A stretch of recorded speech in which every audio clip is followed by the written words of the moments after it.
talked in the previous interview about some of the highlights of your career. This part will go on to talk about your retirement, what led to that, the last year or whatever.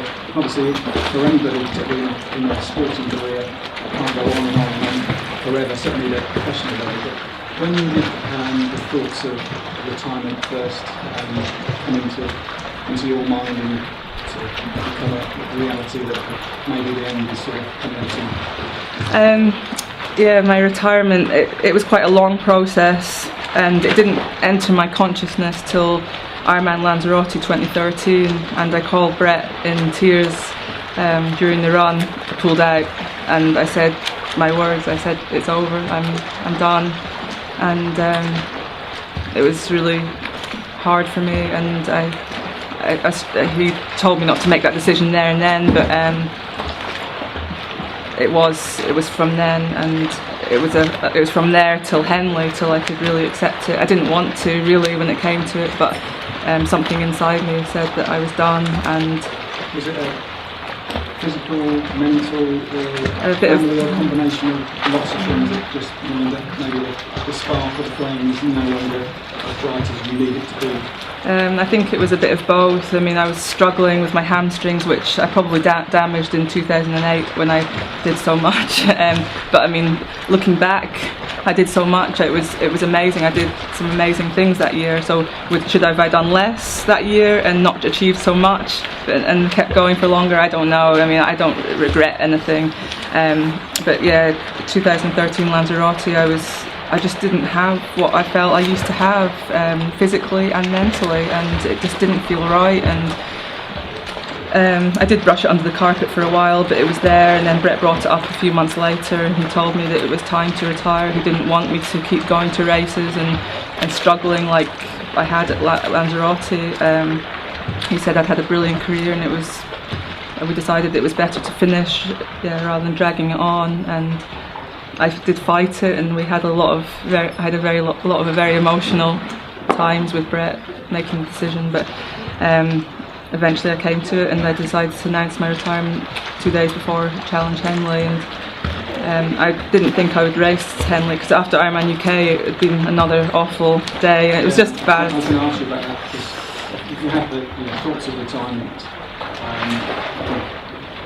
the ideal scenario, which ultimately did happen, was to win another one, particularly on UK soil.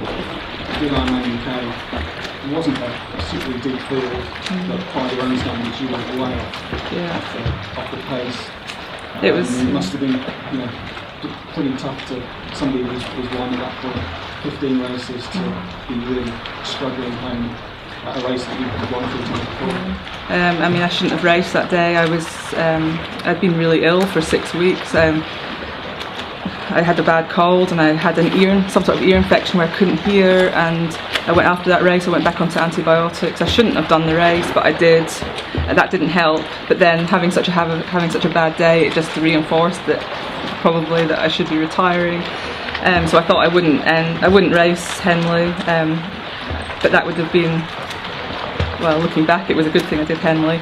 But we thought I'd just go around Henley and enjoy it, go around with a smile on my face, like a lap of honour. And somehow or another I got another inner strength, and I started feeling my old self again, and off I went and managed to put a really good race together, and it was a fairy tale ending. And I mean, I'd always wanted to come back racing after I'd had Charlie. It was a bonus to come back, because I had these leg problems, but I'd always had this dream to win another few Ironmans after having Charlie, but I didn't think it was going to happen. And then just at the last minute to win another Ironman was unbelievable. And yeah, of course, at the finish line I was thinking, oh my god, what am I doing? Should I be retiring if I can still win these races? But really, the decision had been made, and it was a good time to finish. So going into Henley, so you pulled out of Lanzarote, and you had, by your standards, a very average race at Ironman UK. Was there anything beforehand, or did you manage to do anything that gave you a glimmer of hope beforehand, or were you genuinely thinking, I'm just going to do what I can, but no real genuine expectations of, yes, I can pull out another one, win it?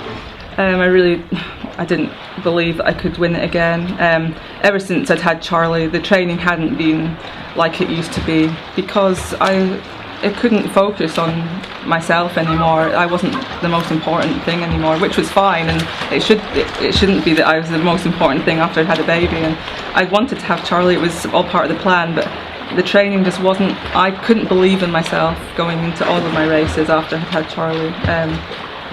So I wasn't confident going in really, and 2 weeks before I thought with Brett that I wasn't racing, and then for some reason 2 days later he just emailed me. I started telling people I'd retired, that I'd finished, and then we'd made this, he sort of told me that I should go and do it at Henley, and I'm like, oh my god, I've got to get myself together for another race and I'm retired. And I don't know where the inner strength came to do that, but maybe it was just taking all the pressure off, and that helped me, and off I went. Yeah, so it was the fairy tale at the end. It really was, yeah. It couldn't have been better. It was lovely. With all of those achievements that we talked through, you've been to the Commonwealth Games, it's your distance, you've won World Championship, you've won European Championship medals, you've won all of these Ironmans. Despite all that, are there any regrets, or are you quite happy that you got the best that it was possible to get out of what you had? I'm really happy. I've done everything I think I can athletically in Ironman now, in triathlon. I thought when I retired that I would still keep racing short distance, and that's how I made the transition really. Like I retired from long distance, and that's how, because I found it very hard to make that decision. But by accepting I was going to do short distance racing, I could deal with it.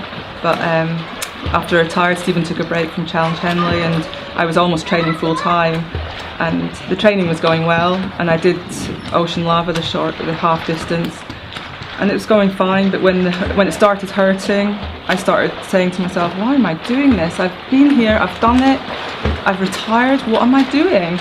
And it was actually after that race, the day after that race, I said to Stephen, okay, it's over to you, I'm really done, and I've done everything I can,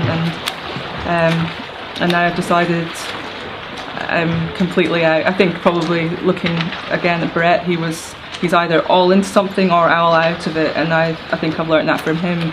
You can't do everything, and I've decided that you can't be a good athlete and a good coach and a good mum. So I'm making it simple, and I finally accepted I've retired, and I'm doing something else now, and I'm really enjoying that. And finally, triathlon's still a relatively young sport. 5 years, something like that, and Great Britain's been a big part of that. We've had some fantastic athletes over the years, the Spencer Smith, Simon Russell, and the Brownlees, and with your victories, you're certainly part of that triathlon history. If someone was to look back in 10 or 15 years' time, how would you like hope that Bella Bayliss would remembered? Maybe just that I was really not all that talented, and with lots of hard work, which I'm trying to teach my people now, that really amazing things are possible, and that untalented person won 16 Ironman titles and the World Championship and a 7th at Hawaii, which is not easy to do. I'm pretty sure you will be.